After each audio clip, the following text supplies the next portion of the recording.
जय हिंद, वंदे मातरम। स्वागत है आप सभी का गुरुजी वर्ल्ड एग्जाम स्टडी प्लेटफॉर्म में। मेरा नाम है धीरज द्विवेदी। आप देख रहे हैं शिक्षक भर्ती का प्लेटफॉर्म गुरुजी वर्ल्ड एग्जाम स्टडी। यदि आपको हिंदी से डर है और बहुत कॉन्फिडेंस भी है, यानी दो तरह के लोग होते हैं, एक हिंदी से डरने वाले और एक हिंदी में बहुत ज्यादा कॉन्फिडेंस कि भैया हम तो अब हिंदी से परेशान नहीं होंगे, हिंदी में 30 में 30 आ जाएंगे। हिंदी कैसे पढ़ी जाती है, उन दोनों लोगों को हम बताना चाहेंगे कि जिन्हें बिल्कुल नहीं आती और जिन्हें थोड़ी बहुत आती है। मैं कहता हूं हिंदी की आज की ये वीडियो मास्टर क्लास है, पहली वीडियो है और इसमें लगभग हम 90% चीजें कवर कर देंगे। 90% का मतलब है कि इसमें ऐसे टॉपिक दोस्तों जैसे भाषा, लिपि से लेकर वर्णमाला को हम पूरी तरह खात्मा करेंगे और चित्र के साथ पढ़ाएंगे। जब भी चीजों को लेकर चलेंगे तो उनके पॉइंट्स को हम हिंदी भाषा से स्टार्ट करेंगे। हिंदी भाषा जब भी हमारी स्टार्ट होगी तो उसको बहुत डीप अध्ययन करेंगे। तो इसलिए पहली बार है तो चैनल को गुरुजी वर्ल्ड एग्जाम स्टडी को सब्सक्राइब कर लेना। हम हिंदी को आसान बनाएंगे धीरज भैया के साथ, यानी आपके भैया धीरज, हमारा परिवार आप।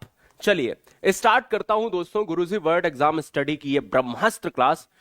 पहली क्लास देखेंगे तो यूट्यूब के सारे कंटेंट भूल जाएंगे, यूट्यूब का सारा सिस्टम भूल जाएंगे और सब कुछ हैक करके लेकर आया हूं मैं। और आप कहोगे कि एक बार अगर पढ़ लिया, हर भविष्य के भावी अध्यापक अध्यापिका और सेवारत शिक्षक और शिक्षिकाएं, आपका हार्दिक स्वागत है, अभिनंदन है।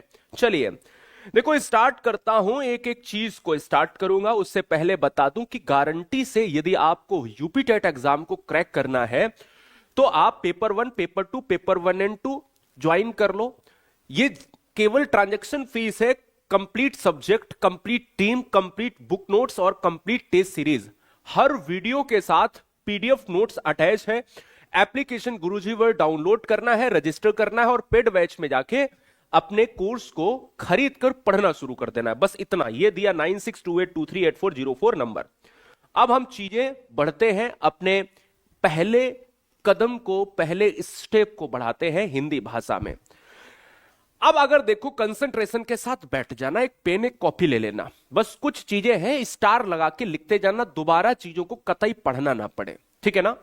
चलिए उम्मीद करता हूं कि वीडियो लाइक करके चैनल को सब्सक्राइब करके छोड़ दिया होगा, ठीक है। चलो हिंदी भाषा की जब हम बात करते हैं तो हिंदी भाषा से 2-3 बहुत महत्वपूर्ण पॉइंट है कि हिंदी भाषा क्या है, हिंदी भाषा का वर्तमान प्रचलित रूप क्या है, क्या लिपि है, संवैधानिक स्थिति क्या है, और अगर इसको पहले प्रयास में लाया गया था तो पहला प्रस्ताव किसका था।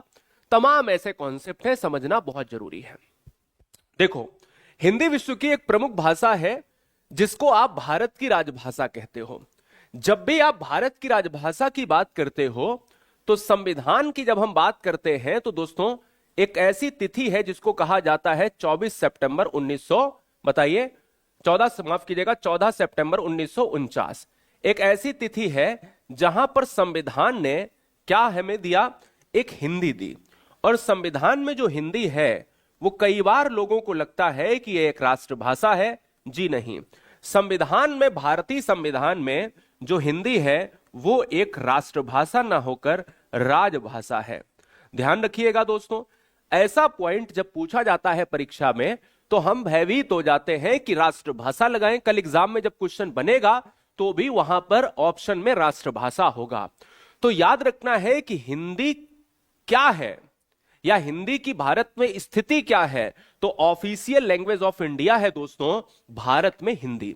यहीं पर एक और फैक्ट बनता है कि संविधान ने यदि ऑफिशियल लैंग्वेज या राजभाषा बनाया है तो आर्टिकल कितने अंतर्गत, तो 343 के अंतर्गत राजभाषा हिंदी बनी।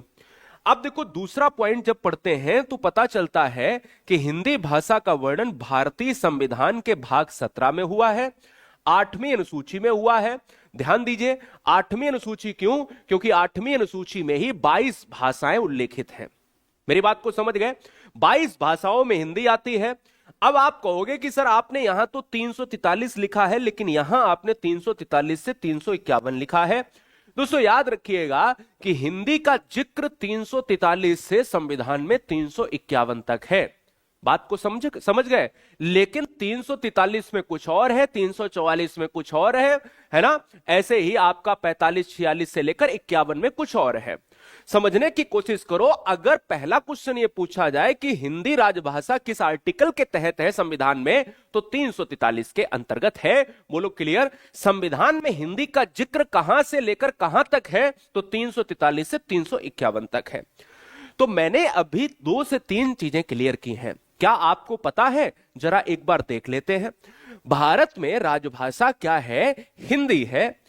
कहां से कहां तक? 343 से 351 अनुच्छेद, जिसको आर्टिकल कहते हैं, और अनुसूची को शेड्यूल कहा जाता है। तो 8th से जो है शेड्यूल यानी 8वीं अनुसूची में हिंदी है। भाग कौन सा है हिंदी का? 17 भाग है। यह बात मैंने अभी पढ़ी थी। तो जहां जहां मैंने यहां टिक किया है वो बहुत महत्वपूर्ण है। क्लियर है? यहां तक डन। तो आगे बढ़ता हूं। देखो अगले पॉइंट पर हम बढ़ेंगे और अगला पॉइंट हमारा आता है कि अगर हिंदी भाषा संविधान में आई है, हम हिंदी भाषा को पढ़ रहे हैं, हमारे संविधान ने हिंदी को अपनाया है, तो यह बताओ कि कोई व्यक्ति भी ऐसा होगा जिसने पहला स्टेप लिया होगा? कोई ऐसा व्यक्ति होगा जिसने पहला प्रस्ताव दिया होगा? तो देखो भाई, हिंदी को राजभाषा बनाने का प्रस्ताव गोपाल स्वामी अयंगर ने प्रस्तुत किया था। क्वेश्चन अगर बने कि राजभाषा तो संविधान में हिंदी बन गई है, लेकिन ऐसा कोई व्यक्ति था कि जिसने प्रस्ताव दिया हो? पहला कौन सा व्यक्ति था जिसने स्टेप लिया हो? तो वो दोस्तों हमारा क्या है? वो हमारा है गोपाल स्वामी अयंगर व्यक्ति नामक व्यक्ति ने इन्हें हिंदी का राजभाषा यानी ऑफिशियल लैंग्वेज ऑफ इंडिया का प्रस्ताव आगे बढ़ाया था और कहीं ना कहीं चीजें आसान हुई। अब हम आगे बढ़ते हैं। यहां पर हिंदी के विकास के क्रम की बात करेंगे, एक एक चीजें। और ध्यान देना यहीं पर अगर आप जब देखोगे, मैं आज 70 से 80 पेज पढ़ाऊंगा और जब सब कुछ खत्म हो जाएगा ना दोस्तों, तो आपके 21 महत्वपूर्ण क्वेश्चन भी कराऊंगा अंत में। और क्वेश्चन दोस्तों मैं आपसे कहता हूं ना, मेरे साथ अगर जुड़े रहोगे ना, कंटेंट से कभी समझौता मैंने नहीं किया है। यकीन मानिए, कंटेंट से कोई समझौता नहीं है। जब भी कॉन्सेप्ट की हम बात करेंगे तो ऐसे 21 क्वेश्चन करेंगे, लेकिन बीच बीच में भी क्वेश्चंस बनते रहेंगे। Are you ready? बोलो अगर रेडी हो तो बता दो मेरे को। तो भैया यहां पर हम आ गए। अब देखो, हिंदी के जब विकास के क्रम की बात होती है, इस चीज को समझो, इस चीज को पहले समझो, क्योंकि इस चीज को समझो, क्योंकि 2 स्लाइड के बाद मैं एक क्वेश्चन लूंगा दोस्तों। क्लियर है? अब पहले हिंदी के विकास के क्रम की बात करता हूं। हिंदी के विकास के क्रम की जब हम बात करते हैं तो सबसे पहले हिंदी कहां से शुरू होती है? देखो, हिंदी जो हमारी यहां पर दिख रही है, मेरी बात को समझना बहुत ध्यान से। हिंदी जो हमारी यहां पर दिख रही है, और उस हिंदी को अगर आप देख रहे हैं तो वो कैसे कैसे कैसे कैसे जो है आपका क्या है, कैसे जो है विकसित हुई है, कैसे डेवलप हुई है। देखो, सबसे बड़ी बात यह है कि सबसे पहले संस्कृत से पाली का निर्माण होता है, पाली से प्राकृत बनती है, प्राकृत से अपभ्रंश बनती है, अपभ्रंश से अवहट्ट, और अवहट्ट से अब हिंदी आके बनी है। बात को समझ गए? कोई दिक्कत तो नहीं है यहां पर मेरी बात को? जो ऑप्शन में हो वैसे पाली प्राकृत अपभ्रंश हिंदी, ऐसा इतना पूछा जाता है, लेकिन ये डीप वाला है, ये क्रम नहीं भूलना है। बोलो क्लियर है? एक बार मेरे को बता दो सारी चीजें क्लियर है।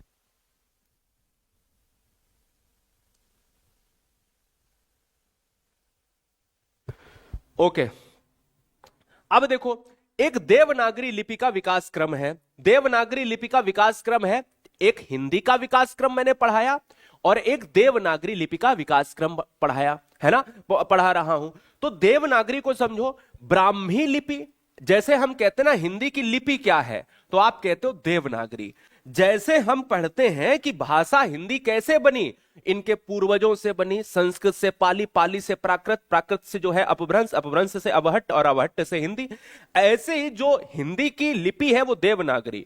तो देवनागरी का जन्म कैसे हुआ? ब्राह्मी से गुप्त आई, गुप्त से कुटिल आई, कुटिल से नागरी आई, है ना। ये बात आपको ध्यान में रखनी है, इसको टू द पॉइंट लिख लेना, ज्यादा याद करने की जरूरत नहीं पड़ेगी। अब जरा मेरे को एक बार ये वाला देख लो। देख लिया? अब एक क्वेश्चन बताओ मुझे, हिंदी भाषा के विकास का सही क्रम क्या है? विकास का सही क्रम क्या है?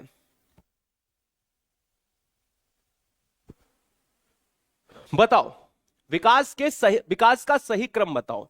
अपभ्रंश हिंदी पाली प्राकृत, पाली प्राकृत अपभ्रंश हिंदी, प्राकृत अपभ्रंश हिंदी पाली, और पाली अपभ्रंश प्राकृत हिंदी।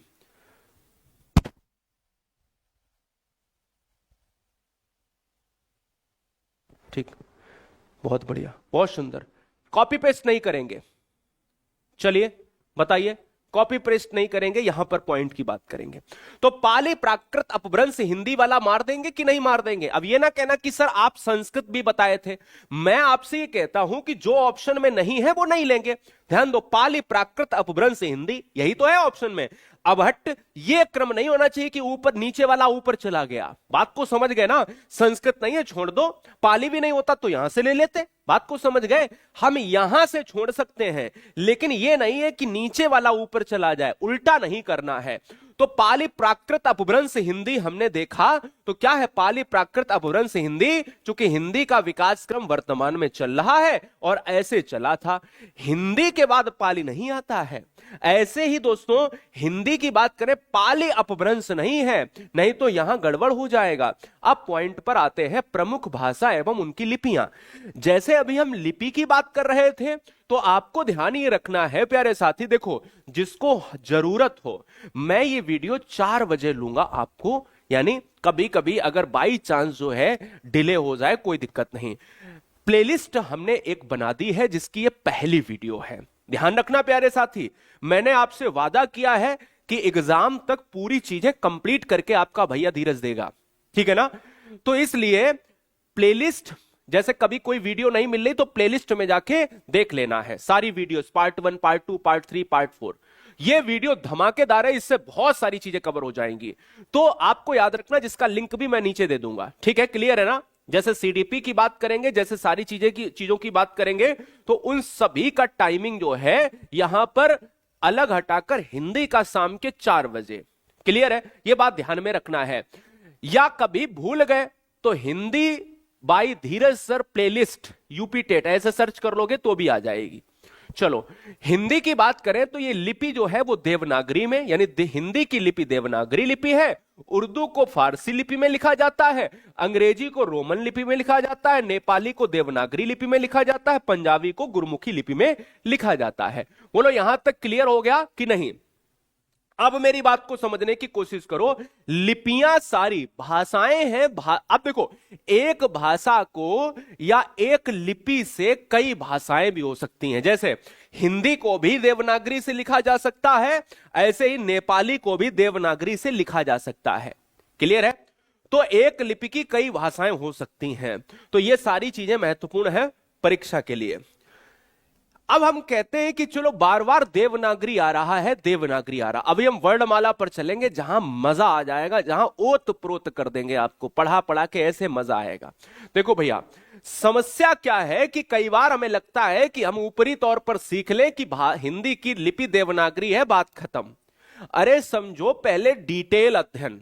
देखो, हिंदी भाषा की लिपि देवनागरी है तथा नागरी देवनागरी लिपि का प्राचीन नाम है। नागरी देवनागरी का प्राचीन नाम है। ध्यान ये रखना है, देवनागरी लिपि जैसे हम यहां से लेकर यहां तक लिखते हैं, तो ये क्या हुआ? ये दोस्तों हमारा लेफ्ट हुआ। भाई ये लेफ्ट हाथ है, ये राइट हैंड है, लेफ्ट हैंड राइट हैंड। तो हम लेफ्ट से हम किधर बढ़ रहे हैं? राइट की तरफ। तो यहां से क्वेश्चन बना कि देवनागरी लिपि हमारी किधर से शुरू होकर किधर खत्म होती है? तो लेफ्ट से राइट, बाएं से दाएं लिखी जाती है। मेरी बात को समझ गए? मैं फिर से खड़ा होता हूं, यही ब्राह्मी का है, यही देवनागरी का है। तो ब्राह्मी का जो है, अगर आपकी दिशा पूछी जाए तो लेफ्ट से लेकर राइट, देवनागरी लेफ्ट से लेकर राइट, क्योंकि यहीं से हम पढ़ते हैं, यहीं से हम लिखते हैं। तो देवनागरी लिखी जाती है बाएं से दाएं की तरफ, राइट? बहुत बढ़िया। हम देखो यहां देवनागरी बाईं से दाईं लिखी जाती है, ऑलरेडी बताया। चूंकि हम ऐसे रेखाओं में इसको लिखते हैं, लाइन खींचते हैं, तो याद करना बहुत आसान है। इसकी पहचान एक क्षैतिज रेखा, जिसे सिरो रेखा कहा जाता है, यह बात दिमाग में बैठा लेनी है। बोलो क्लियर? ठीक है ना? बोलो क्लियर है? हां, चलो मेरी बात को समझ गए? यहां पर अगर समझे तो मुझे बताओ कि चीजें आसान है या नहीं। चीजें आसान है प्यारे साथी या नहीं? चलो, ब्राह्मी लिपि। अभी देखो, मैंने आपको बताया कि देवनागरी की जननी कौन है। देखो, हिंदी भाषा है, हिंदी भाषा की जननी कौन है? संस्कृत है। ऐसे ही देवनागरी की जननी कौन है? ब्राह्मी है। लिपि, लिपि की जननी होगी। भाई, कुत्ते का बच्चा है तो कुत्ते से ही कहीं ना कहीं उत्पन्न हुआ होगा। मेरी बात को समझो ना। ऐसे ही गाय का बछड़ा गाय से, ऐसे ही भाषाओं में भाषाएं और लिपियों में लिपि। मैं आपसे कह रहा हूं, ब्राह्मी लिपि जो है भारत की प्राचीनतम लिपियों में से एक है। यह भी बाएं से, यह भी बाएं से दाएं की तरफ लिखी जाती है और यह मात्रात्मक लिपि है जो व्यंजनों पर मात्रा लगाकर लिखी जाती है। दो चीजें समझो यहां पर। एक देवनागरी है। देवनागरी की हम बात करेंगे तो यहां से एक क्वेश्चन बनता है कि देवनागरी का प्रथम प्रयोग वाला राज्य कौन सा है। देखो प्यारे साथी, जब भी देवनागरी की बात करेंगे तो देवनागरी का जो प्रथम प्रयोग हुआ है तो वो गुजरात राज्य में हुआ है। कहां हुआ है? गुजरात राज्य में, है ना। स्टार बना के लिख लेना। और किसके शिलालेख में हुआ है? जयदेव भट्ट के शिलालेख में हुआ है।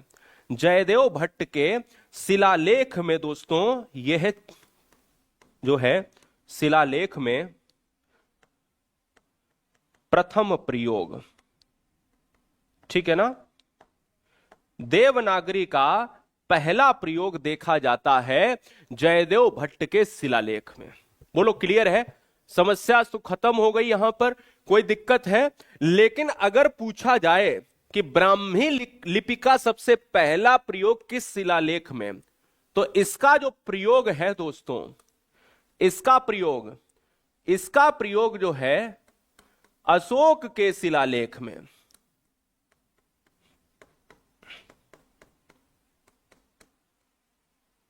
अशोक के शिलालेख में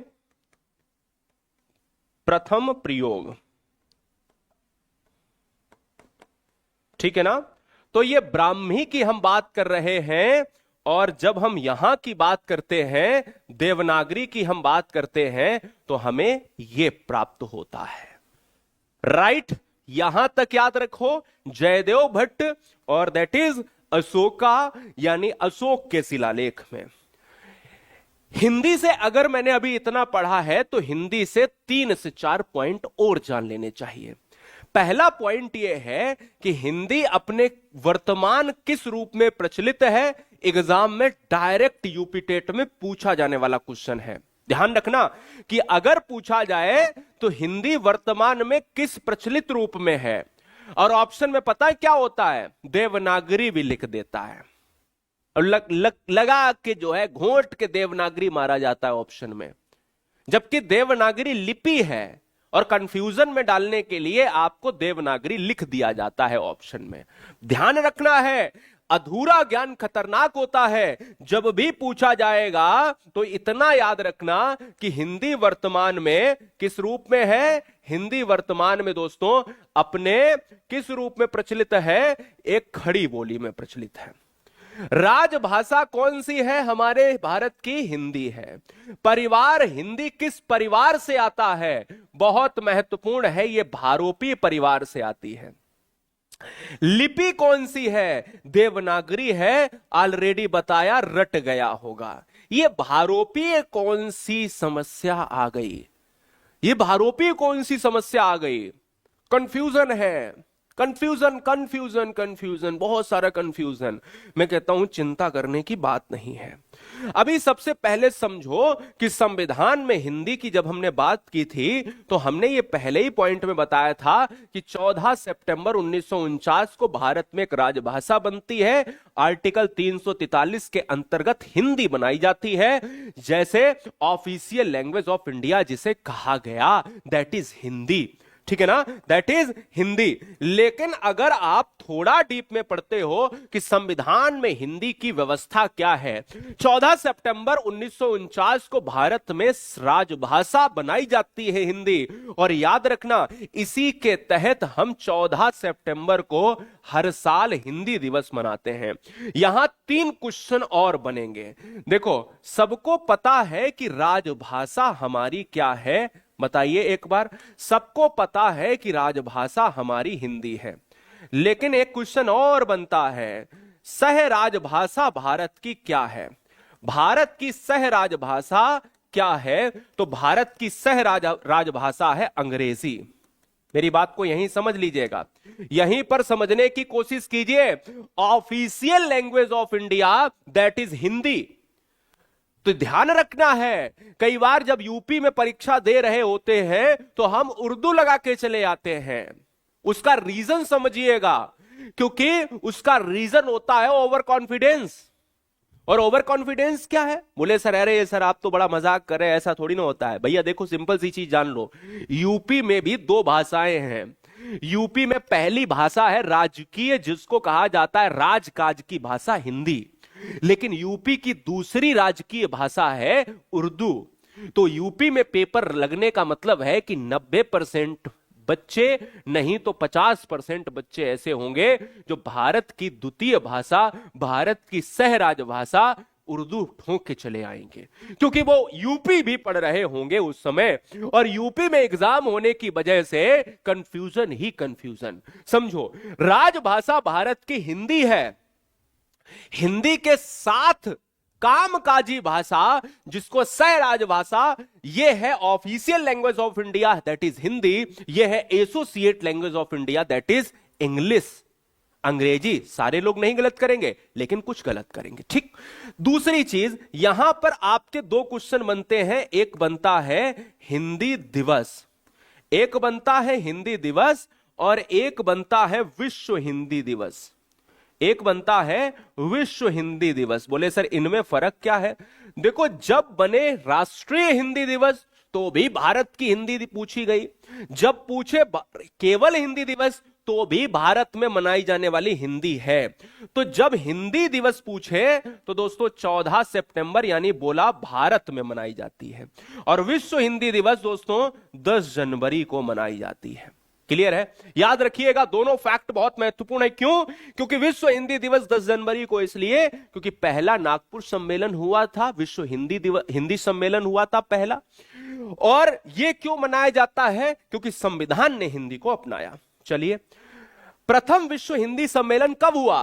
10 जनवरी 1975 को हुआ था। इसीलिए हर साल विश्व हिंदी दिवस हम 10 जनवरी को मनाते हैं। कहां हुआ था दोस्तों? यह हुआ था नागपुर में हुआ था। और यह नागपुर दोस्तों कहां है? यह है महाराष्ट्र में है। कहां है? महाराष्ट्र में है। बात क्लियर? क्लियर? तो हम आगे बढ़े, है ना? चलो अगले पॉइंट पर आएंगे। बार बार परेशान हो रहे कि सर ये भाषा परिवार क्या है? ये भाषा परिवार बड़ा परेशान करते हैं। तो 2 स्लाइड हैं, है ना? और 2 स्लाइड के बाद हम 2-3 स्लाइड के बाद वर्णमाला पर आ जाएंगे। मजा आएगा दोस्तों। Are you ready guys? बताओ। और 2-3 स्लाइड के बाद जब हम आएंगे किस पर? वर्णमाला पर, और मजेदार चित्र के साथ पढ़ेंगे, और उसके बाद करेंगे क्वेश्चन।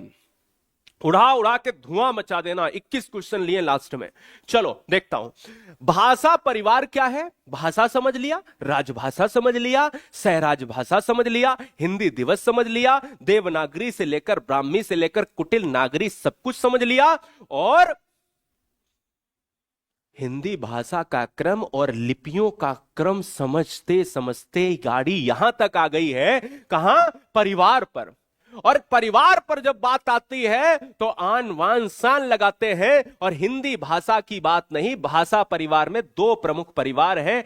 एक प्रमुख परिवार, शब्दों का बड़ा ध्यान रखना है। 2 प्रमुख परिवार है। एक भारोपीय परिवार, तो देश में सबसे ज्यादा, दुनिया में सबसे ज्यादा परिवार अगर प्रचलित है तो 73% भारोपीय परिवार। तो यही मैंने अभी आपको पढ़ाया था। याद आया क्या? अगर नहीं याद आया देखो, भारत में हिंदी किस परिवार में है? भारोपीय परिवार। तो क्वेश्चन अगर आए कि हिंदी किस परिवार की भाषा है, भारोपीय, तो क्वेश्चन समझ गए ना दोस्तों। अब मैं समझता हूं कि परिवार जब आया है तो परिवार को पढ़ना भी बहुत जरूरी है। तो परिवार प्रमुख तौर पर दो हमें पढ़ने होते हैं, एक भारोपीय, एक द्रविड़। भारोपीय अगर पूछा जाए कि कौन सा परिवार सर्वाधिक प्रचलित है, तो भारोपीय कितना, 73%, दूसरा द्रविड़ परिवार 23%, और बचे हुए अन्य अन्य अन्य अन्य। ठीक है ना, समझ गए। अब हम आते हैं यहां पर एक एक चीज को समझते हैं। एक स्लाइड इसकी है और एक स्लाइड इसकी है। ये तो जान लो कि जैसे पता क्वेश्चन कहां से बनता है, नहीं तो आप कहो कि भाई ये कैसे बता दिया सर। क्वेश्चन पता है कहां से यूपी टेट में बनता है, ऐसे डाल देगा कि ये बताओ तेलुगु भाषा और कन्नड़ भाषा किस परिवार की भाषा है। देखो जिस तरह से पेपर मैंने अभी देखा, एक होम गार्ड का पेपर ससुरा, देखो मैंने देखा अभी खोल के, है ना भाई साहब, होम गार्ड लेवल का पेपर जो है ना वो कठिन पेपर बना दिया। तो ये मनसा हमें दिख रही है कि पेपर लेंदी कम से कम ना बने, मॉडरेट से हल्का तो पेपर नहीं आएगा, ये बात तय है। मैं पहले से मैं डरा नहीं रहा हूं, क्योंकि मैं इतना अप टू डेट कर दूंगा कि यकीन मानिए कि बहुत आसानी से पेपर निकल जाएगा। लेकिन इतना समझ लेना कि कुछ भी कहीं भी वीडियो क्लिक करके कुछ भी मत पढ़ने लगना। यह बात मैं आपको अभी बता रहा हूं, एग्जाम के बाद समझ आएगी। ठीक है ना, सिलेबस से आउट नहीं जाना है। देखो द्रविड़ परिवार क्या है, देखो भारत की जब आप बात करते हो, भारत की आप बात करते हो, तो जो द्रविड़ दक्षिण भारत का परिवार है, ये दक्षिण भारत का जो परिवार आप देख रहे हो, तो उसमें जो भाषाएं आती हैं तमिल, तेलुगु, कन्नड़, तुलु, मलयालम। तो क्वेश्चन अगर आ जाए कि तमिल, तेलुगु, कन्नड़, मलयालम, इतना याद हो गया ना, किस भाषा परिवार की भाषाएं हैं, तुरंत मार देना द्रविड़। द्रविड़ कहां से संबंधित, जो दक्षिण भारत है, केरल, कर्नाटक, आंध्रा। समझ गए ना मेरी बात। ऐसे ही एक भाषा परिवार और है जो हिंदी की बात करता है। लेकिन क्या सवाल यह है कि क्या हिंदी ही हिंदी है? ना जी ना, यही समझ लो, ना जी ना। इनमें भारत और भारोपीय, देखो भारोपीय में क्या निकला है, भारोपीय में एक तो आ रहा है भारत और एक आ रहा है यूरोप, एक आ रहा है यूरोप। तो आप समझो इसमें भारत और यूरोप मिलाकर भारोपीय हो गए। तो भारत और रोपीय यूरोपीय, क्लियर है ना, ये बात यहां क्लियर हो गई। तो भारत यूरोप मिलकर भारोपीय बना। इसमें क्या क्या है, इसमें हिंदी है, हिंदी किस परिवार की भाषा, आंसर भारोपीय। रूसी किस परिवार की भाषा, आंसर भारोपीय। परीक्षा में उर्दू आ जाए, आंसर भारोपीय ठोकना। फारसी बंगला आ जाए, पंजाबी आ जाए, तो भी आंसर क्या लगेगा प्यारे साथी, भारोपीय।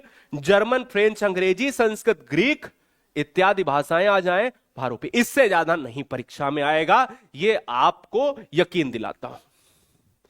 ठीक है ना, मेरी बात को समझ गए? हाँ जी ठीक है, इंडो यूरोपियन, बिल्कुल सही बात है। चलो चलो भाई जवाब दीजिए, समझ आ गया? बहुत सुंदर। लॉजिक ठाकुर हैप्पी, तुम्हारा दिमाग सही है ना? हाँ तुम्हारा दिमाग सही है। बता रहा क्वेश्चन क्या इस लेवल के भी क्वेश्चन आएंगे, है ना? तुम तो ये फ्रेंच, रूसी वगैरह सब कुछ पेट से सीख के आए होगे, एकदम से कॉमन सेंस नहीं है, किसी भी तरह का कोई कॉमन सेंस है या नहीं है। चैप्टर पढ़ोगे नहीं, बाद में कहोगे कि टीचर ने पढ़ाया नहीं। अरे बेवकूफ, कम से कम टीचर ने नहीं, तुम खुद से पढ़ो, है ना? ये रूसी, फ्रेंच, इंग्लिश अभी पूछ देते कि ग्रीक किस भाषा परिवार की भाषा है, आता कुछ नहीं, आता न जाता चुनाव चिन्ह छाता, है ना? आ जाओ इधर, यहां पर आ जाओ। राजभाषा एक आयोग है, बताओ राजभाषा आयोग कब बना था, क्या तिथि थी उसकी? सन मत बताना, क्या तिथि थी? तिथि तक आइए बड़े एग्जामों में, छाता लगा के उसमें छतरी बना देंगे तुमको, है ना? चलो यहां पर राजभाषा आयोग, संविधान के अनुच्छेद देखो 343 से लेकर 351 तक होता है ना दोस्तों हिंदी का जो स्वरूप। ऐसे ही मैं आपसे कहता हूं कि 343 में हमने ये कहा कि भाई भारत में एक भाषा है जिसको राजभाषा का दर्जा मिल गया 343 के तहत हिंदी का। मैं कहता हूं ठीक बात, हो गई बात, समय बदला, टाइम हुआ, लेकिन टाइम के साथ साथ राजभाषा जो हिंदी थी ना, और सह राजभाषा जो इंग्लिश थी ना, उसके लिए एक राजभाषा आयोग की आवश्यकता पड़ी, नीड पड़ी।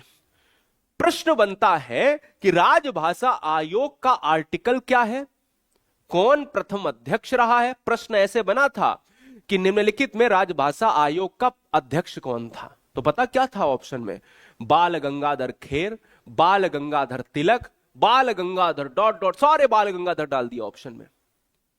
मैं आपसे ये कहता हूं दोस्तों, जरा ध्यान से समझो, अनुच्छेद 344 का एक ये कहता है कि भारत में एक राजभाषा आयोग होगा जिसका गठन 7 जून 1955 में बाल गंगाधर खेर की अध्यक्षता में हुआ। और ध्यान दीजिएगा दोस्तों, ध्यान दीजिएगा, एग्जाम में अगर पूछा जाए कि राजभाषा आयोग का पहला अध्यक्ष बाल गंगाधर खेर है तो इनको बीजी खेर भी कहते हैं, तो ऑप्शन में बीजी खेर भी लिख कर आता है, नहीं तो कंफ्यूजन में आ जाओ। बीजी खेर कब हुआ था, 7 जून 1955 में। और यहीं पर समझ लो, यहीं पर समझ लो एक और चीज, इसको गठित किसने किया था, ये तो अध्यक्ष हो गए, गठित किसने किया था, कोई बताएगा मुझे। 4 बजे के लिए सब्सक्राइब कर लेना, रोज शाम 4 बजे मैं क्लास लूंगा यूट्यूब पर, ठीक है ना। गठित किसने किया था मुझे बताओ। गठित करने वाला कोई व्यक्ति था, वो था दोस्तों राष्ट्रपति। राजभाषा आयोग किसके अंतर्गत में आता है, प्रेसिडेंट ऑफ इंडिया, है ना। तो ये बात याद रखना है। अब दोस्तों हमने ये सब खत्म कर लिया, अब हम आ गए वर्णमाला पर। दोस्तों बहुत मजा आ रहा है, यकीन मानिए मजा आ रहा है। अब तो हमने भाषा, लिपि, सब कुछ, आयोग से लेकर सब कुछ खत्म कर लिया, लगभग 30 पेज में पढ़ा चुका हूं। अब जो है, अब हाँ डेली होगी। अब जो है यहां पर समझो वर्णमाला को, वर्णमाला ऐसी पढ़ाऊंगा, किसी किताब की आवश्यकता नहीं होगी। अनुनासिक से लेकर अयोगवाह, निर्नुनासिक, उत्क्षिप्त, प्रकंपित, काकल्य से लेकर स्पर्श व्यंजन, अंतस्थ, संयुक्त और ऊष्म से लेकर स्वर व्यंजन, हृस्व, प्लुत, दीर्घ, और उसके साथ साथ दोस्तों विव्रत, समृत, अर्धसमृत, अर्धविव्रत, इन तमाम चीजों को आज की इस वीडियो में आपके माइंड में सेट करेगा आपका भैया धीरज। चलो वर्णमाला की बात करते हैं। वर्णमाला का मतलब होता है कि भाई वर्णों का ऐसा व्यवस्थित क्रम जिसको साथ में ऐसे व्यवस्थित तौर पर वर्णों को पिरोया जाए, रखा जाए, क्रम से रखा जाए, तो हम ये कहते हैं, उससे वर्णमाला कहते हैं। समझिए, अगर आप पहली बात समझते हो कि वर्णमाला क्या है, वर्णों का व्यवस्थित क्रम ही वर्णमाला कहलाता है, बस इतना सा। अगर कोई गले में माला पहनते हैं तो इसको समझना बहुत आसान है कि जिस तरह से एक स्त्री गले में माला पहनती है, एक पुरुष गले में माला पहनता है, और उस माला को तब माला कहा जाता है जब उसका एक एक मोती क्रम से पिरोया जाता है, तब उसे माला का नाम दिया जाता है ना। ऐसे ही वर्णों को व्यवस्थित क्रम से, ये चीज पूछी जाती है परीक्षा में, तो उसमें क्रम वाला ऑप्शन ढूंढिए। लेकिन बार बार वर्ण आ रहा है, चूंकि वर्णमाला में ही वर्ण है, तो वर्ण क्या है, तो वर्ण अक्षर जिसके टुकड़े नहीं किए जा सकते हैं वही अक्षर है, वही वर्ण है। राइट, बोलो क्लियर है दोस्तों। चलो, लेकिन यहीं पर थोड़ा सा और धीरे धीरे बढ़ रहे हैं, धीरे धीरे धीरे धीरे धीरे धीरे ऊपर तक चलेंगे, सबसे ऊपर तक ले जाएंगे। भाषा की सबसे छोटी इकाई से 4 से 5 क्वेश्चन बनते हैं। देखो, जब आपसे पूछा जाए कि भाषा की सबसे छोटी इकाई, मेरे कलम पर ध्यान देना, केवल इकाई, तो इसका आंसर क्या होगा मुझे बताओ। भाषा की सबसे छोटी इकाई क्या है दोस्तों, तो भाषा की सबसे छोटी इकाई है ध्वनि। आप में बहुत सारे लोग कहेंगे नहीं सर हमने वर्ण भी पढ़ा है, बिल्कुल सही बात, दोनों ही आंसर सही है। भाषा की सबसे छोटी इकाई ध्वनि है और वर्ण है। एक क्वेश्चन ये हो गया। दूसरा क्वेश्चन समझना, अब इसको और अंदर डीप में ले जाते हैं। अगर पूछा जाए भाषा की सबसे छोटी मौखिक इकाई, तो क्या मारोगे? मुझे बताओ, मौखिक इकाई क्या मारोगे? बोलोगे ना, और जब बोलोगे दोस्तों तो उसे कहा जाता है ध्वनि, क्योंकि बोल रहे हैं, दिख नहीं रही है लेकिन ध्वनि ही है। लेकिन अभी और थोड़ा सा बढ़े आगे तो पता चला कि एक और भाषा की सबसे छोटी इकाई होती है, भाषा की सबसे छोटी लिखित इकाई। अच्छा, जो हम लिख रहे हैं तो इसका मतलब है ला ख त, ऐसे लिख रहे हैं ना, लिखित इकाई। तो इसको हम लिखेंगे कैसे? हम लिख तभी रहे हैं प्यारे साथी जब मेरे पास वर्ण है। तो वर्ण हो गया। अभी और क्वेश्चन बचेगा, अभी और क्वेश्चन बाकी है। अगर पूछा जाए भाषा की सबसे छोटी सार्थक इकाई,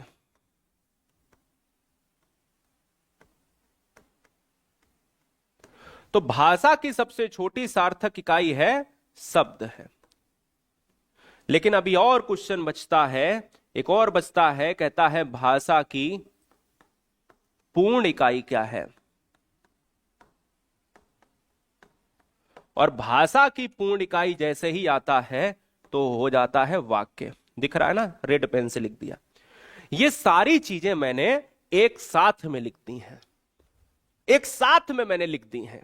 क्लास कैसी लग रही है मुझे बस इतना बता दो। ठीक है, मेरी बात को समझ गए? ये सारी चीजें बता दो। तो लिखित इकाई कौन सी है? वर्ण है। देखो बताया है ना, लिखित इकाई वर्ण है। भाषा की सबसे छोटी मौखिक इकाई कौन सी है? ध्वनि है। हाँ जी बताया, ये दोनों चीजें टिक हो गई। भाषा की सबसे छोटी इकाई अगर पूछा जाए तो ध्वनि भी मारिए और साथ में क्या मारिए? वर्ण भी मारिए। ध्वनि भी मारिए और वर्ण भी मारिए। हाँ जी बताया। और भाषा की सबसे छोटी सार्थक इकाई क्या है? शब्द है। हाँ जी बताया। और पूर्ण इकाई में क्या है? वाक्य है। ये अपनी तरफ से और लिख लो, ये बात दिमाग में बैठा लो। ठीक है, ओके। एक एक हिंदी का चैप्टर खत्म ना करा दिया और परीक्षा में एक प्रश्न 30 का मतलब अगर है 29 अगर आ गए तो पढ़ाने का मतलब नहीं है।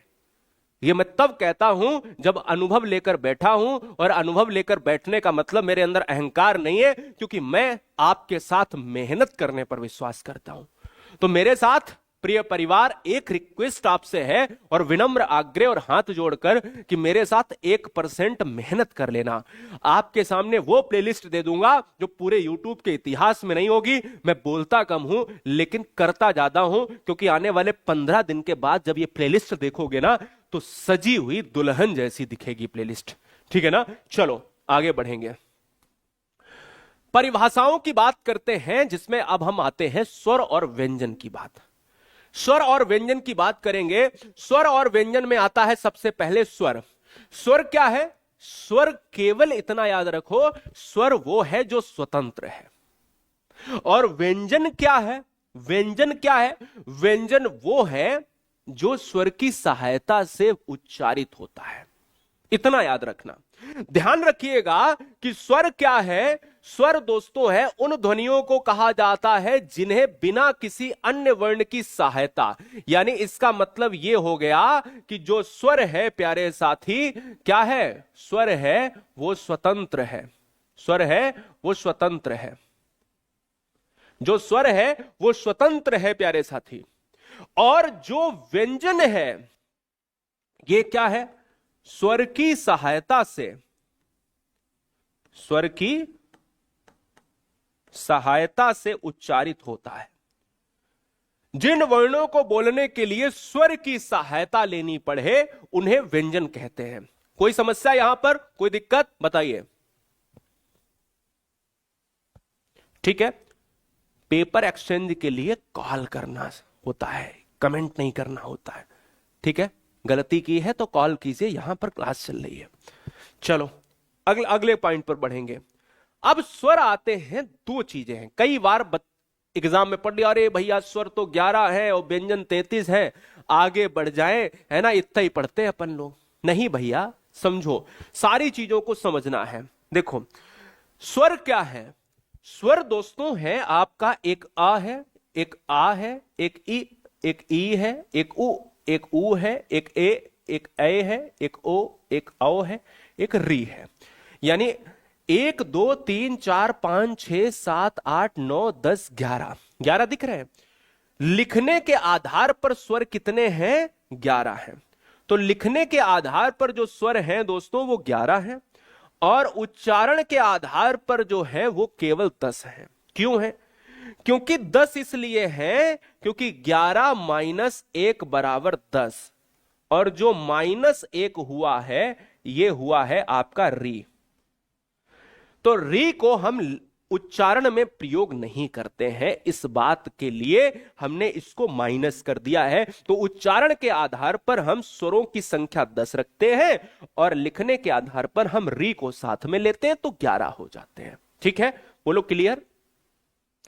अब जब स्वर पढ़ रहे हैं तो स्वर दो तरह के हमें एग्जाम में पूछे जाते हैं। एक स्वर होता है उच्चारण के आधार पर, कितने प्रकार के होते हैं? आंसर, फास्ट आंसर दो। और दूसरा एग्जाम में पूछा जाता है जीवा के आधार पर स्वर कितने प्रकार के होते हैं। तो याद रखो कि उच्चारण के आधार पर स्वर के जो प्रकार होते हैं वो दोस्तों 3 होते हैं, और जीवा के आधार पर जो स्वर होते हैं ये भी 3 होते हैं। संख्या याद रखना, क्वेश्चन में आता है 1 2 3 4 कितने होते हैं। नाम भी याद रखना, कल को कह देगा कि उच्चारण के आधार पर निम्नलिखित में स्वर कौन सा है, 3 ये दे देगा, 1 ये घुसेड़ देगा। तो उच्चारण के आधार पर स्वर होता है ह्रस्व दीर्घ प्लुत, बहुत आसानी से अभी बता देता हूं। और जीवा के आधार पर अग्र मध्य पश्च होता है। कैसे पढ़ेंगे, आ जाओ एक एक चीज को पढ़ते हैं। पहला है उच्चारण के आधार पर।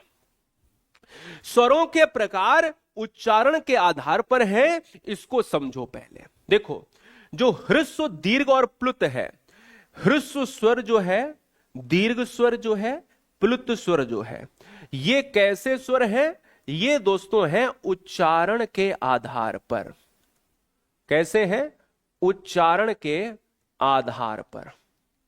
तो उच्चारण के आधार पर स्वरों का वर्गीकरण जो होता है वो ये होता है, 3 होते हैं, ह्रस्व दीर्घ प्लुत।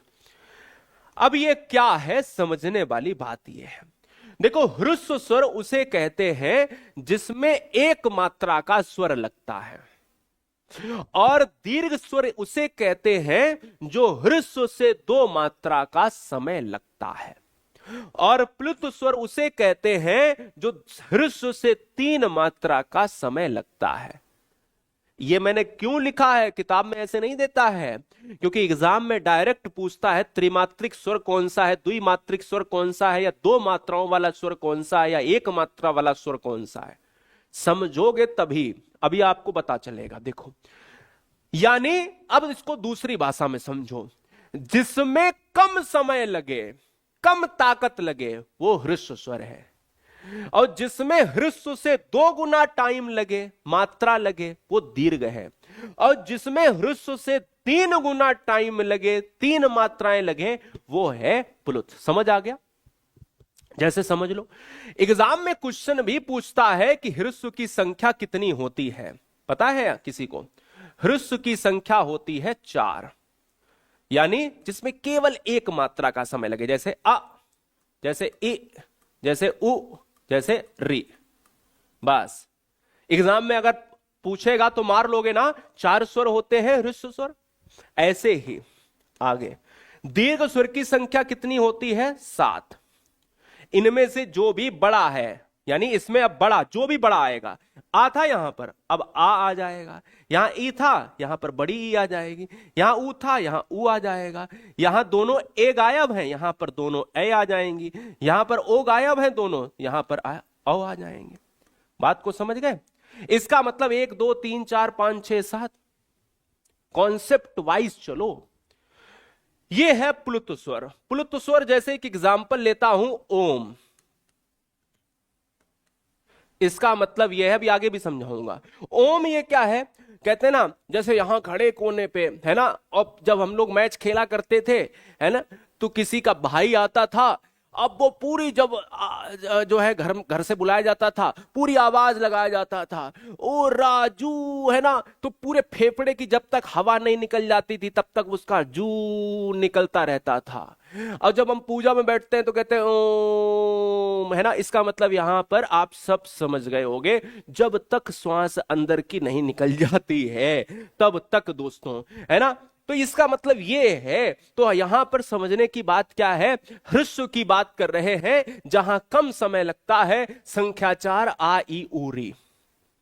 दूसरा है दीर्घ स्वर, ह्रस्व से 2 गुना। तो कहते हैं कि 7 होती है संख्या, इसमें संख्या 4 है, इसमें संख्या 7 है, और ये है दोस्तों 1 2 3 4 5 6 7, राइट। बहुत बढ़िया। इसमें प्लुत है ह्रस्व से 3 गुना, सब यहीं से आएंगे, ह्रस्व से 2 गुना, ह्रस्व से 3 गुना।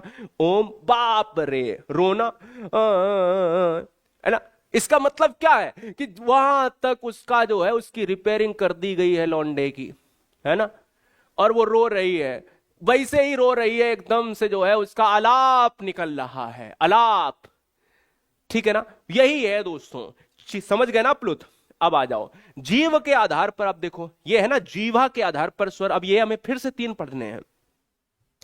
अब जीवा के आधार पर स्वर होते हैं, समझो, जीवा के आधार पर स्वर होते हैं 3। एक होता है अग्र स्वर, एक होता है मध्य स्वर, एक होता है पश्च स्वर। रो के दिखा दिया तो इसका मतलब है यार हंसने लगे तुम यार, मतलब हमारे रोने पे तुम्हें हंसी आती, मतलब तुम्हारा बुरा चाहते हो क्या भाई साहब, तुम बुरा चाहते हो। क्लास एंड कर दे रहा हूं मैं, बताओ, बंद कर दूंगा मैं क्लास। चलो भाई मजाक कर रहा था, कोई बात नहीं, तुम लोग मेरा बुरा चाहते हो, है ना भाई साहब। चलो कोई बात नहीं, मुझे आज ही पता चला, घर का भेदी लंका ढाए। आ जा, देखो एक जीव दिख रही है आपकी, है ना, एकदम से यहां पर ये वाला है इसका अग्रभाग, और इसका ये वाला है मध्य भाग, मिड, और इसका ये वाला है पश्च भाग, ठीक है। देखो भाई भाई भाई भाई, तुम्हारी हंसी को सलाम, ईश्वर करे ऐसे ही आप हंसते रहें। चलो, अग्रस्वर का मतलब होता है जब जीवा का आगे का हिस्सा सक्रिय रहे बोलने में, जब आगे का हिस्सा बोलेगा ए ई ए ए ई, बोलो बोलो ए ई ए, तो आगे का हिस्सा है ये जीव का आगे का हिस्सा। तो एग्जाम में अगर आ जाए निम्नलिखित में अग्रस्वर कौन सा है, तो इन्हें ध्यान रखना। अब हम जीव के थोड़े से पीछे चलते हैं, थोड़े से पीछे, थोड़े से पीछे चलेंगे तो इसका मतलब है मध्य स्वर में अ आता है, अ। और अगर हम मुंह फाड़ देंगे आ, है ना, आ, ओ ओ ओ ओ, आ करोगे तो गले से आवाज आएगी, और गले का जो पीछे वाला भाग है वो जीव का टच हो रहा है गले से, ये वाला भाग, यहां से आ, यहां से ऊ, यहां से ऊ, यहां से ओ आओ, है ना। मेरी बात को समझ गए, इस चीज को ध्यान रखना है।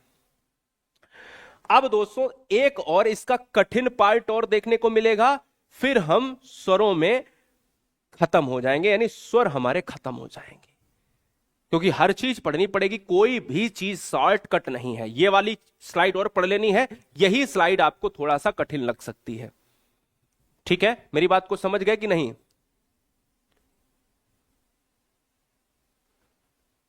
ठीक है, बहुत बढ़िया। चलो, आर यू रेडी गाइज?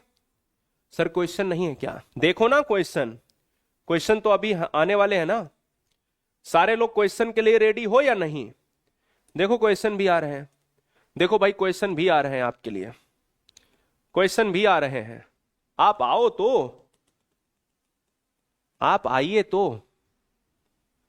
देखो सबसे पहले आ जाओ यहां पर, मुख द्वार खुलने के आधार पर भी स्वर होते हैं।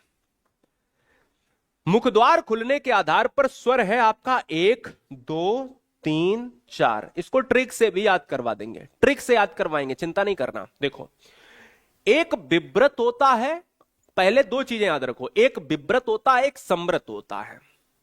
तो विव्रत से अर्ध विव्रत बन जाता है, समृत से अर्ध समृत बन जाता है। चिंता नहीं करना, याद करवा दूंगा ट्रिक से। विव्रत का मतलब क्या होता है? बा का मतलब क्या होता है? बड़ा। जब तुम्हारा मुंह डिब्बे जैसा खुल जाए, कहते ना मक्खी घुस जाएगी, मुंह बंद करो, छोटे बच्चों से कहा जाता है डिब्बे जैसा मुंह खोले हो मक्खी घुस जाएगी।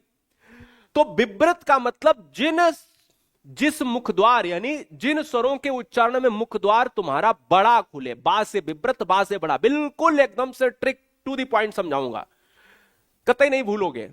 बा से बड़ा, बा से विव्रत, मुख द्वार पूरा खुल जाए।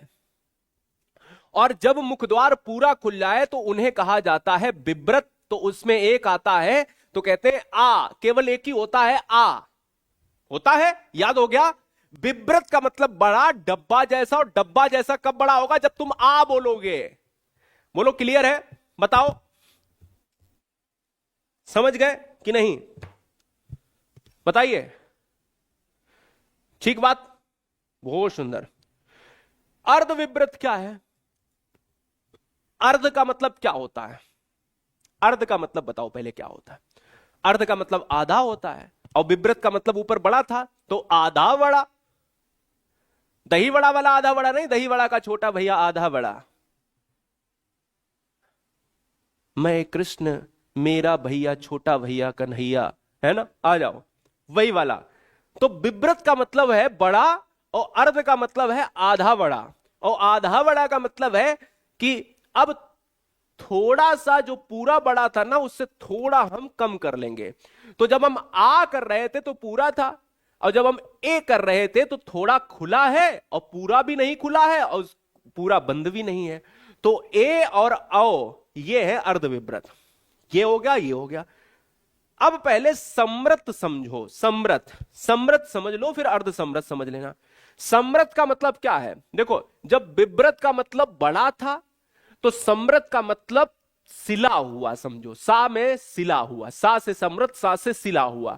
जब बोरियों को सिलते हैं, बोरे को सिलते हैं गेहूं वाले को, तो कैसे होता है? उसको सिलते हैं ना, तो सिलते समय क्या मुंह बड़ा होता है या छोटा होता है? मुझे बताओ। तो छोटा होता है, ऐसे सिलते चले जाते हैं, है ना? ऐसे ही तुम्हारे मुंह को जो है, इसे हम सिले, अपने ही मुंह को सिले, नहीं तो कहोगे तुम्हारे मुंह को सिलेंगे, क्योंकि तुम हंस रहे थे अभी। तो तुम्हारे मुंह को जब सिलेंगे तो कहोगे ई, है ना? तो तुम कहोगे ई, तुम कहोगे ऊ, काहे सिल रहे हो सर जी, है ना? तो सिलना, सिलना का मतलब है ई ऊ, है ना? तुम्हारा सॉन्ग बना दूंगा मैं, डबिंग कर दूंगा। तो इसका मतलब है समृत। ट्रिक भी हो गई। समृत का मतलब मुख द्वार लगभग बंद होता है, सिला हुआ, और तुम सिल रहे हो तो तुम आवाज ये निकाल रहे हो।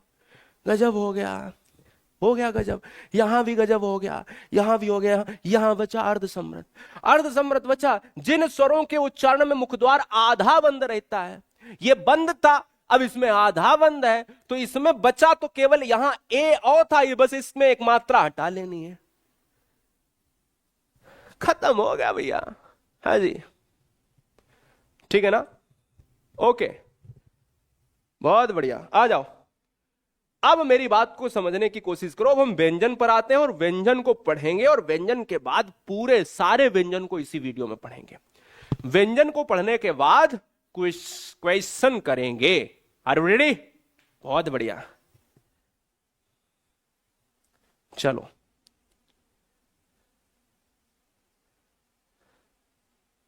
ठीक है।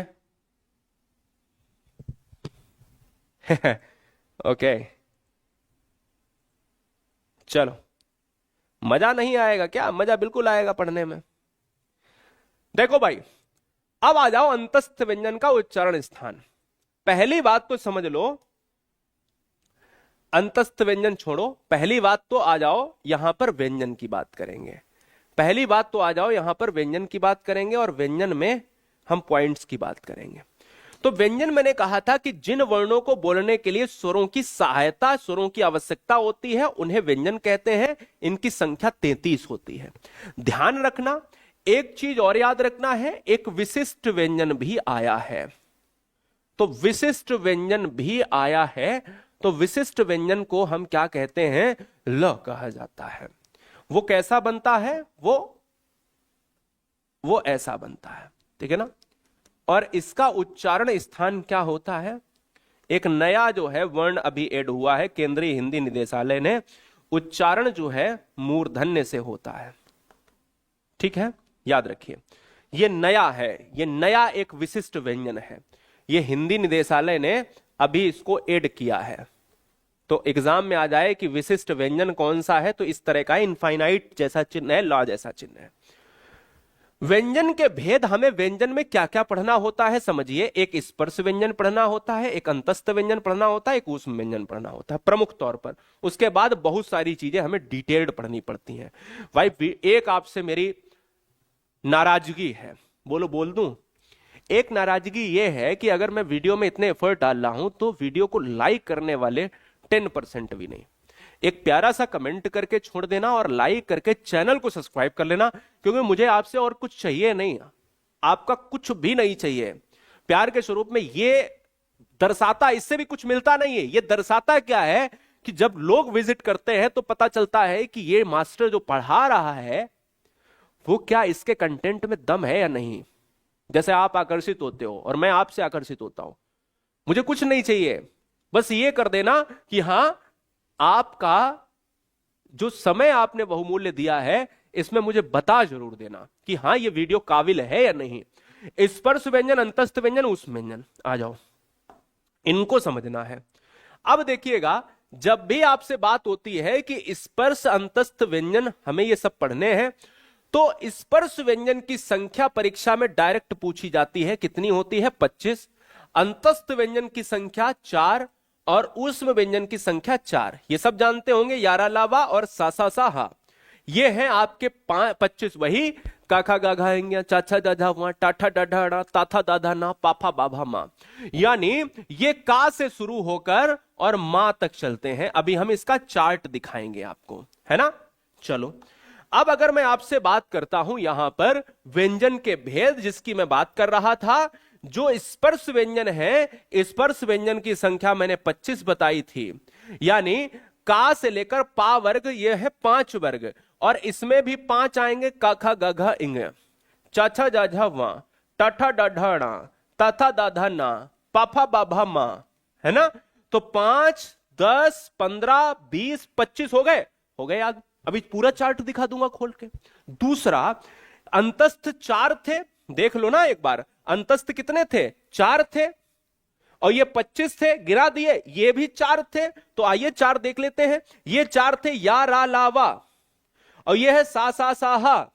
अंतस्थ 4, ऊष्म 4, कौन से ये, कौन से ये।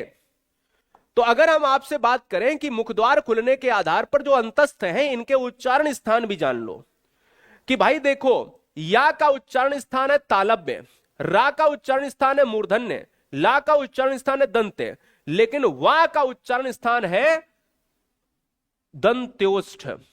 दंत और लिख लो साथ में, यानी दंत्योष्ठ। मेरी बात को समझ गए। अभी पढ़ना नहीं है बल। तो हम यहां पर थे, हम कहां पर थे ये। तो पहले हम स्पर्श व्यंजन को देखें, फिर हम इन चीजों को देखेंगे। तो स्पर्श व्यंजन हमारे 5 वर्ग हैं दोस्तों, का वर्ग, चा वर्ग, टा वर्ग, ता वर्ग, पा। हाँ पाई है ना। कैसे याद करोगे, कचा ट तप, ऐसे याद करना, ऐसे मैंने याद किया, कचा ट तप, कखा गगा चाचा पापा, हो गया, याद भी होगा तुम्हें कोई दिक्कत नहीं। का वर्ग का मतलब है इसमें 5 आएंगे, का खा गा घा इंग्या, और जो का वर्ग है ये चलता है गले से। मेरी बात को समझ लेना, ये गले से चलेगा, यहां से चलेगा और तुम्हारे ओंठ तक आएगा। देख लेना, गले से चलेगा और ओंठ तक आएगा, यहां से चलेगा बिल्कुल पीछे से। तो यहां भी पढ़ सकते हो, काखा गाघा इंग्या, ये भी कंठ है। ये चीज और ये चार्ट एक ही है, कोई दिक्कत तो नहीं है। तो यहां गले से चलेंगे, धीरे धीरे धीरे जीभ के सारे, दांत के सारे ओंठ तक आएंगे। तो का वर्ग, अगर कल को एग्जाम में आ जाए कि गा और घा का उच्चारण स्थान क्या है, क्या मारोगे, कंठ। क्लियर है, बोलो क्लियर, हाँ जी। अब हमारे ये सारे कंठ हो गए। चा वर्ग, चाचा जाझा वहां, ये है तालव्य, जिसको तालु कहा जाता है। थोड़ा सा और गले से ऊपर आए, तालु, चाचा जाझा, आपकी तालु ऊपर है ना, टच हो रहा, तालव्य हो गए। फिर थोड़ा और आगे आए तो च छ ज झ, फिर हम ट आ गए। अब जीभ देखो हमारी टक से होती है, ट ठ ट ठ ठ ठ, है ना। हाँ, ठ ठ भी उसी में है क्योंकि ठा आ रहा है, ठक ठक, है ना। तो इसका मतलब ये है टावर, ट ठ ड ढ ढ, ये है मूर्धन्य, है ना। इसका मतलब अब हम और आगे आ गए, त। अब मेरी जीभ देखो हमारी टच होने लगी दांतों से, त थ द ध, है ना, त थ द ध न, है ना। तो हमने कहा त थ द ध न, दांत, दंते हो गया। ऐसे ही अब हम दंत से क्या हमारा आगे है, मुंह, ओंठ है, और ओंठ से आगे कुछ नहीं है। ओंठ से आगे तुम ढूंढो ना। तो ओंठ की बात हो रही, पा, पा से पापा, ओंठ चिपकेंगे, फा से फूफा, बा से बाबा, भा से भाभी भौजी, मां से मम्मी मामी। तो बिना ओंठ के टच किए बिना ना पापा फूफा बाबू, हाँ बाबू तुम्हारा प्रिय, बाबू भाभी बवाइन, ये कुछ नहीं बोल सकते हो। तो ये सब क्या है, ये सब दोस्तों बिना ओंठ के नहीं संभव है। तो मैंने ये बोला था कि ये, हाँ देखो यहां पर दंत्योष्ठ लिखा है, सब कुछ ठीक है, कोई दिक्कत वाली बात तो नहीं है, क्लियर है, मेरी बात को समझ गए। अब आ जाओ, स्पर्श व्यंजन की बात हम कर रहे हैं। स्पर्श व्यंजन की संख्या मैंने आपको बताई 25 है। हिंदी वर्णमाला में आरंभ के 25 वर्ण स्पर्श व्यंजन होते हैं, का से लेकर मां तक होते हैं। बोले सर कैसे आप कह सकते हो, देखो का से शुरू हुआ था और मां पर खत्म हुआ। ठीक है, हाँ भाई सबके लिए है।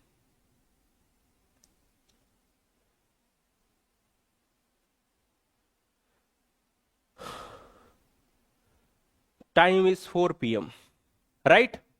चलो यहां तक समझ गए, आ जाओ।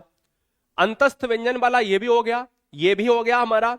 अब आ जाते हैं अनुनासिक और निर्नुनासिक। देखो पढ़ो तो सब कुछ पढ़ो, अधूरा ज्ञान खतरनाक होता है, अधूरा ज्ञान खतरनाक होता है, याद रखना प्यारे साथी, क्लियर है ना। अधूरा ज्ञान खतरनाक। जिन वर्णों के, देखो यहां पर आ जाओ, अनुनासिक क्या होता है। अनुनासिक, देखो अनुनासिक का मतलब समझ लो, अनुनासिक का मतलब होता है नाक प्लस मुख। अगर नाक और मुख दोनों की सहायता से हम किसी भी चीज को उच्चारित करेंगे तो वो क्या हो जाएंगे, वो अनुनासिक हो जाएंगे। ठीक है। जिन व्यंजनों के उच्चारण के समय नासिका से भी वायु निकलती है और मुख से भी, तो उन्हें अनुनासिक कहा जाता है। जैसे हिमेश, दिनेश, है ना। तो अनुनासिक दोस्तों जो होते हैं ना, इनको समझ लो, ये हर वर्ग के कौन से होते हैं, वर्ग के पंचमाक्षर होते हैं। पंचमाक्षर गलत लिखा है, पंचमाक्षर। बोले सर कौन कौन से होते हैं, आप ये ले लो, आप ये ले लो, आप ये ले लो, आप ये ले लो, आप ये ले लो। पंचमाक्षर बोले सर कैसे, आप कैसे कह सकते हो, जरा देखो यहां पर, ये खाली है इंग्या, ये वां, ये णा, ये ना, ये मां, ये 5वें नंबर पर है, इसलिए पंचमाक्षर। ये पहले, ये दूसरे, ये तीसरे, ये चौथे, ये 5वें, पहला दूसरा तीसरा चौथा पांचवा। ये लास्ट के जितने भी, ये लास्ट के जितने भी दोस्तों ये हैं, ये सब दोस्तों पंचमाक्षर कहलाते हैं। क्यों, क्योंकि 5वें स्थान पर है दोस्तों, इसलिए। ठीक है ना। तो हर पंचमाक्षर क्या हुआ, हर पंचमाक्षर अनुनासिक हुआ। क्यों, क्योंकि अगर हिमेश बोले सर कैसे, आप गलत बता रहे हो। आपका सवाल ये भी होगा, आप ये भी कल को कह सकते हो कि मैं तो हिमेश बोल सकता हूं, ये अनुनासिक नहीं हो सकता क्योंकि मैं तो केवल मुंह से बोल सकता हूं। अच्छा, मुंह से बोल के दिखाओ। आपने कह दिया सर इसमें कौन सी बड़ी बात है, ये तो मैंने बोल दिया, दिनेश हिमेश बोल दिया, तो अनुनासिक आपने कैसे कह दिया इसमें नाक का प्रयोग हो रहा। अरे साफ साफ दिख रहा है प्यारे साथी, क्योंकि देखो ना और मां, ना और मां आया है तो अनुनासिक पंचमाक्षर कहलाता है। और अगर नहीं समझ पा रहे हो, अगर नहीं समझ पा रहे हो, मेरी बात को समझ गए, अगर तुम नहीं समझ पा रहे हो फिर भी, तो हमने कहा दिनेश हिमेश, लो भाई नाक बंद कर दी तो काम गड़बड़ हो गया। काम गड़बड़ हो गया ना। अब आ जाओ निर्नुनासिक। निर्नुनासिक में क्या है, कमेंट फास्ट। देखो पढ़ो तो बिल्कुल उसको प्रयोग करके देखो।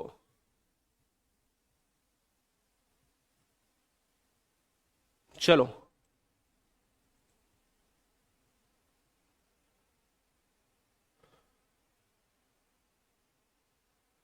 Okay Richa ji, I will try.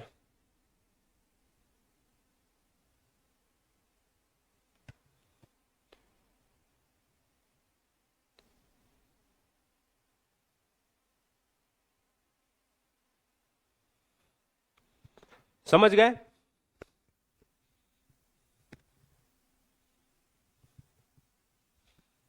ठीक है, हाँ सब तेरे बन गया। निर्नुनासिक क्या है? जिन व्यंजनों के उच्चारण के समय केवल मुख, जब नाक का इस्तेमाल ना हो, केवल मुख से निकलता हो, जिसमें भोपाल। अब देखो भोपाल, नाक बंद कर ली कुछ भी नहीं, लेकिन मैंने कह दिया दिनेश, साउंड ही बदल गया। मेरी बात को समझ गए? भोपाल जैसे हिमेश रेशमिया, वो कौन सा होगा, निर्नुनासिक है या अनुनासिक है? बताओ कौन सा व्यक्ति है, निर्नुनासिक है या अनुनासिक? अनुनासिक।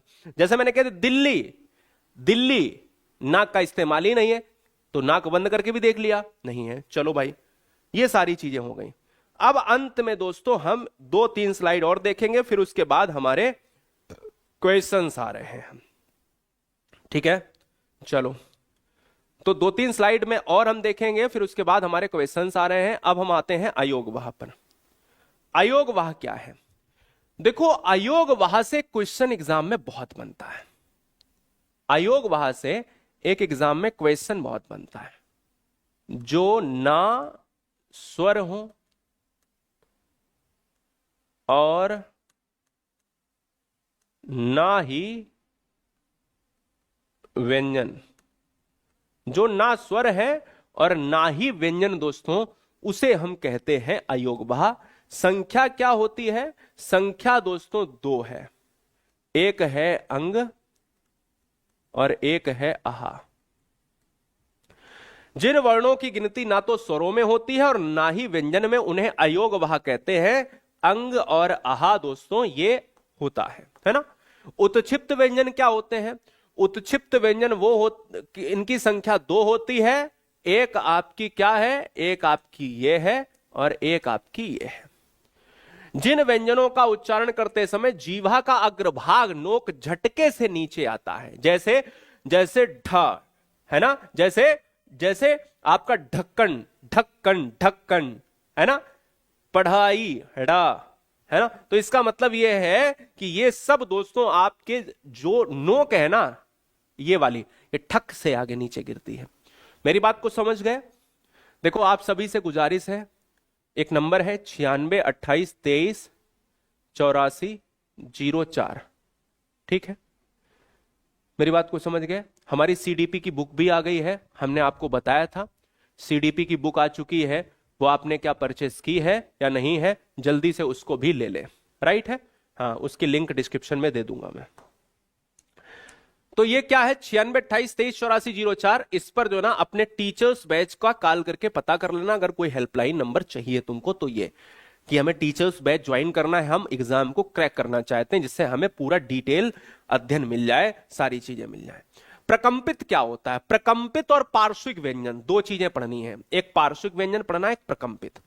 देखो प्रकंपित को ही दोस्तों, प्रकंपित को ही इसे लुंठित व्यंजन भी कहते हैं।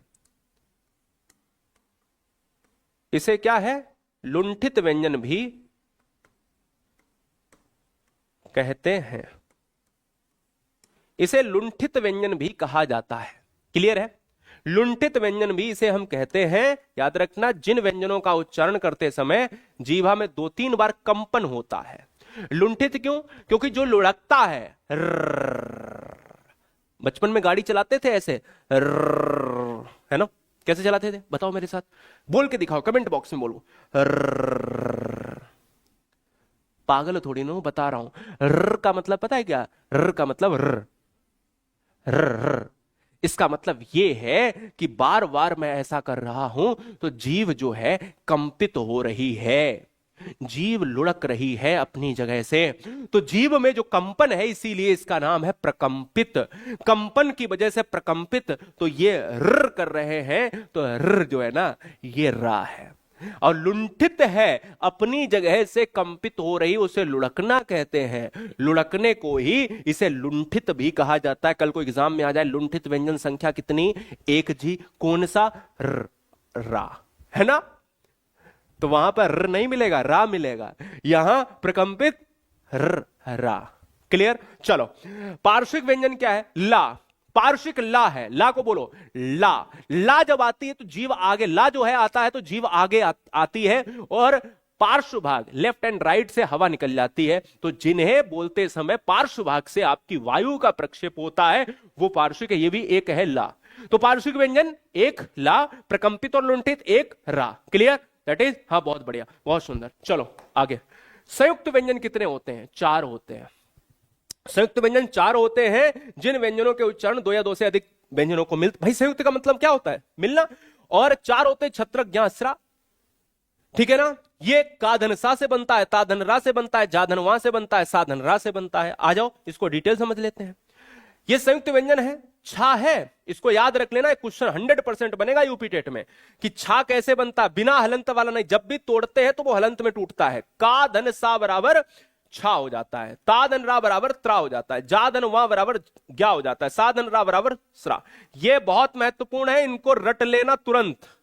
संयुक्त व्यंजन किन से मिलकर बनता है, जैसे नक्षत्र है तो ये बन गया, ज्ञान है तो ये बन गया, श्रवण है तो ये बन गया, अक्षर है तो ये बन गया। क्लियर है, याद है, रटा है, आगे बढ़ेंगे।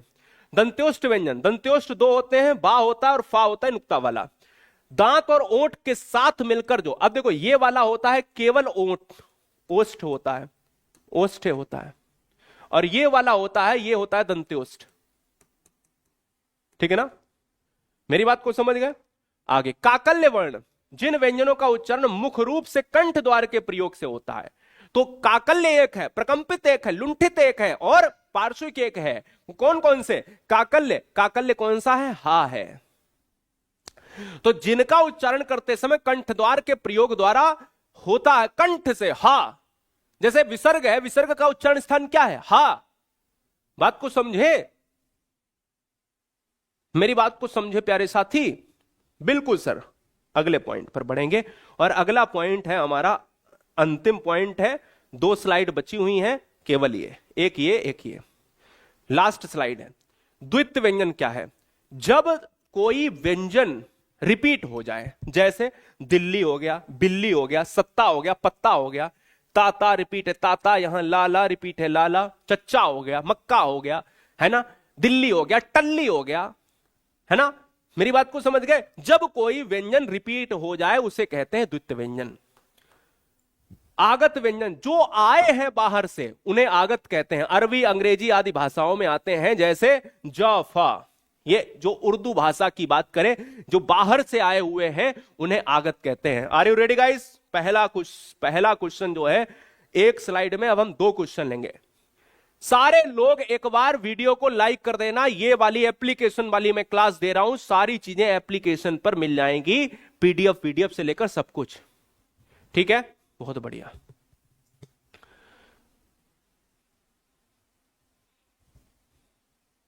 बहुत बढ़िया सुषमा, धन्यवाद। सारे लोग, आर यू रेडी।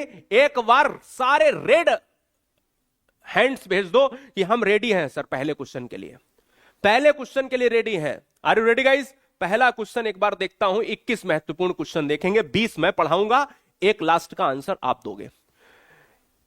कितने मिनट में करेंगे, 5 से 7 मिनट में करेंगे। हिंदी भाषा की लिपि क्या है, हिंदी भाषा की लिपि क्या है। हिंदी भाषा की लिपि है दोस्तों देवनागरी। ठीक है, हिंदी भाषा की लिपि है देवनागरी। और यहीं पर हम एक और चीज लिख देते हैं, पंजाबी भाषा की जो लिपि है वो किसमें है, पंजाबी भाषा की, तो वो गुरुमुखी है। संसार की सबसे प्राचीन भाषा किसे माना जाता है, जल्दी से बताओ। फटाक से जवाब दोगे तो मजा आएगा, एक एक चीज को बताओगे तो मजा आता रहेगा। ठीक बात, क्या बात है। एक एक चीज, बिल्कुल प्यारे साथी। अच्छा,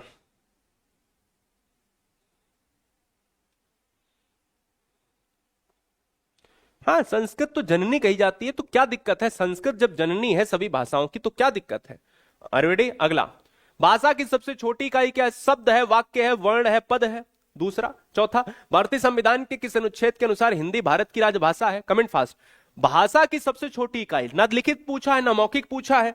जितने लोग अभी आए हैं उन सभी से कहना चाहेंगे, क्या कहना चाहूंगा मैं? बताइए। मैं वही कहना चाहूंगा जो आपसे मैं कहता हूं। क्या कहता हूं? क्योंकि मैंने अभी देखो सबसे छोटी इकाई से संबंधित सारी डिटेल दी थी। तो भाषा की सबसे छोटी इकाई है वर्ण। यहां पर ऑप्शन के हिसाब से हिंदी भारत की राजभाषा है, आर्टिकल 343। भारत में हिंदी दिवस कब मनाया जाता है? पांचवा। छठा है, भारतीय संविधान की 8वीं अनुसूची में कितनी भाषाओं को मान्यता मिली है? तो अगर मैं पूछूं आपसे भारत में हिंदी दिवस कब मनाया जाता है, तो 14 सितंबर। ये भारत की बात, और ये विश्व हिंदी दिवस है, ध्यान दीजिएगा, विश्व हिंदी दिवस। प्रश्न देखो, पहले सही से पढ़ो, ठीक है? भारत में हिंदी दिवस तो ये, विश्व हिंदी दिवस तो ये। भारतीय संविधान में 8वीं अनुसूची में 22 भाषाएं, 7 नंबर 8 नंबर। हिंदी वर्णमाला में कुल कितने स्वर होते हैं? 10, 11, 13, 12। का वर्ग का उच्चारण स्थान क्या है? तालु, दंत, कंठ, ओष्ठ। हिंदी वर्णमाला में कुल जो स्वर हैं वो 11 स्वर हैं, ठीक है ना? अ आ इ ई उ ऊ ए ऐ ओ औ री, है ना? का वर्ग का उच्चारण स्थान होता है, कंठ होता है। एक एक चीज स्पर्श व्यंजन में पढ़ाई है। व्यंजनों की कुल संख्या मूलतः मानी जाती है। विशिष्ट व्यंजन हम अगर लगा देंगे तो वो अलग चीज हो जाती है। मूलतः व्यंजन जो है वो 33 व्यंजन है ना? क्लियर है? हिंदी वर्णमाला में अयोगवाह किसे कहा जाता है? अयोगवाह किसे कहा जाता है? कमेंट में बताओ। अयोगवाह ना तो जो स्वर है और ना ही विसर्ग है, अनुस्वार, माफ कीजिएगा, ना ही स्वर है और ना ही व्यंजन है, अनुस्वार और विसर्ग में आता है। अंग को क्या कहा जाएगा? अब बताओ, अंग को क्या कहा जाएगा? यहीं पर आपको हाँ बहुत सारे डाउट्स होंगे, वो क्लियर हो जाएंगे। अनुस्वार, बिल्कुल सही बात है। अनुस्वार, अनुस्वार नहीं, अनुनासिक नहीं, ठीक बात। देखो, अनुनासिक चंद्रबिंदु होता है, अनुनासिक चंद्रबिंदु है, यह है अनुस्वार, ठीक है? आहा की बात करेंगे तो आहा का उच्चारण स्थान कैसे होता है? आहा का उच्चारण स्थान होता है हा की तरह, अंग आहा, आहा, हा, आहा, कंठ से, दोनों के कंठ से ही होते हैं। अगला कॉन्सेप्ट, स्पर्श व्यंजन की कुल संख्या कितनी होती है? क ख ग घ ङ च छ ज झ व ट ठ ड ढ ण त थ द ध न प फ ब भ म। 25 होगी, का से लेकर मा तक 25। चाछा जाझा, काखा वाला आता है कंठ, चाछा वाला आता है तालव्य। पढ़ाया था ना तालव्य? अरे उल्टा है क्या? तो चा वर्ग है ना, है ना? चा वर्ग में आ जाएगा चाछा जाझा। अगला, ठीक है ना? अगले फैक्ट पर आएंगे। स्पर्श व्यंजन कहां से कहां तक होते हैं? का से लेकर मा तक 25 संख्या होती है, बिल्कुल सही बात है, 25 संख्या। अंतस्थ व्यंजन कौन सा है? यह है ऊष्म, यह है संयुक्त, यह है कंठ, यह है अंतस्थ व्यंजन। क्लियर है? अंतिम कॉन्सेप्ट की तरफ बढ़ रहे हैं। सा सा सा ह कौन से व्यंजन है? यह सा सा सा ह ऊष्म व्यंजन है। Answer is option number B. 6 वर्ण किसके योग से बनता है? 6 वर्ण का धन सा से बनता है, लेकिन यह हलंत के साथ आएगा, ऑप्शन नंबर बी के साथ। जिन स्वरों के उच्चारण में सबसे कम समय लगता है और कौन सा दीर्घ स्वर है? लास्ट में क्वेश्चन आपसे पूछूंगा। सबसे कम समय लगता है उच्चारण के आधार पर, बहुत डिटेल पढ़ाया है इसी वीडियो में, जो भी आ रहे हैं वो डिटेल से पढ़ लें। ह्रस्व स्वर, जिसमें 2 गुना समय दीर्घ, जिसमें और ज्यादा समय प्लुत। दीर्घ स्वर कौन सा है?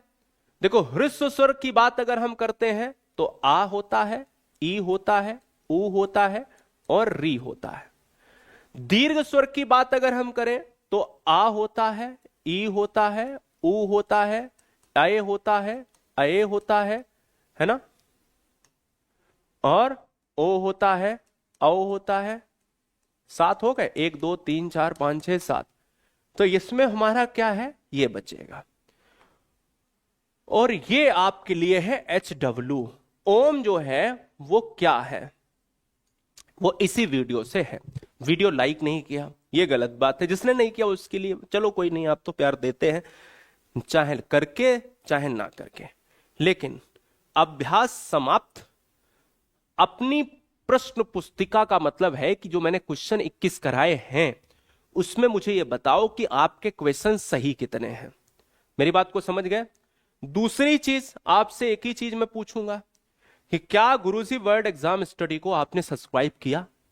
दूसरा सवाल, क्या आपने इस वीडियो को एंजॉय करके मुझे बताया कि ये वीडियो कैसा लगा।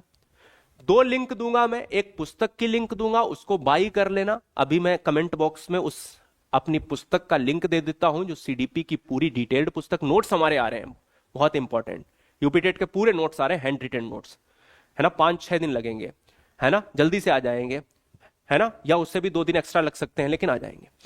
तो क्या ना, नोट्स, सीडीपी जो है बुक, उसका लिंक और प्लेलिस्ट का लिंक भी दे दूंगा। तो गुरुजी वर्ड एग्जाम स्टडी एप्लीकेशन को आप जो इसको सब्सक्राइब करके, ये एप्लीकेशन को डाउनलोड करके गारंटी से यूपीटेट अगर पास करना, सारे सेवारत हमारे पास है यूपी के, यूपीटेट यूपी से बाहर के सारे लोग यहां हैं, क्योंकि यूपी से बाहर वाले भी यूपीटेट देंगे। दूसरी चीज, इस बैच में, गारंटी बैच में, complete subject, complete book notes, complete test series रहेंगी। पेपर 1 499 का है, इसमें एक बार फीस जमा करनी, हाँ एक बार जमा करनी है, दोबारा कभी नहीं जमा करनी है। पेपर 2 499, एक बार में ही सब कुछ मिल जाएगा, सब कुछ एक बार में मिल जाएगा, कुछ नहीं करना। पेपर 1 और 2 अगर आप लेते हो तो 699 दोस्तों, इसको तुरंत कर लेना, तुरंत ज्वाइन कर लेना। या कोई समस्या हो तो दिए गए नंबर 9628238404 पर कॉल करके पूछ लेना। मेरी बात को समझ गए कि नहीं। हाँ जी, बहुत बढ़िया, बहुत सुंदर।